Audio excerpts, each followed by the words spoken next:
অল্প পরিমাণ ময়দার মধ্যে লবণ, কালো জিরে আর ঘি দিয়ে একটু ময়াম দিয়ে নিয়েছি।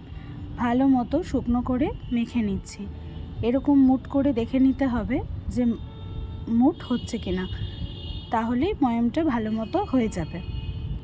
এরপরে অল্প অল্প জল দিয়ে একটা আটার ডো তৈরি করে নেব।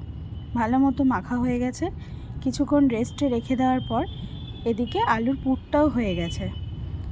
একটা রুটির মতো বেলে নিয়েছি। রুটির মতো বেলে মাঝখান দিয়ে এইরকম ত্রিকোণ করে কেটে নিয়েছি। সবগুলোর মধ্যে আলুর যে পুরটা করা আছে সেখান থেকে অল্প পরিমাণ আলু তার মধ্যে দিয়ে দিচ্ছি।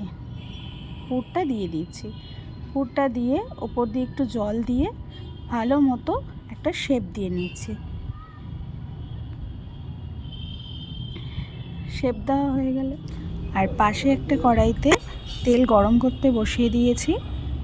একদম গ্যাসটাকে কম করে দিয়ে যেই সিঙ্গারাগুলো বানিয়ে রেখেছিলাম সেটা দিয়ে দিলাম। কয়েকটা দিয়ে ভালো মতো একটু আস্তে আস্তে লালচে করে ভেজে নেব। এক পিঠ হয়ে গেলে আরেকটা পিঠ পাল্টে দিচ্ছি। দেখো, একটা সাইড হয়ে গেছে, আর একটা সাইডও দিয়ে দিলাম। এইভাবে হালকা হালকা আঁচে ভাজতে হবে। কয়েকটা ভাজা হয়ে গেছে। এরপর আরও কয়েকটা ওই তেলের মধ্যে ছেড়ে দিলাম। গরম গরম সিঙ্গারা চায়ের সাথে কিন্তু দারুণ লাগে।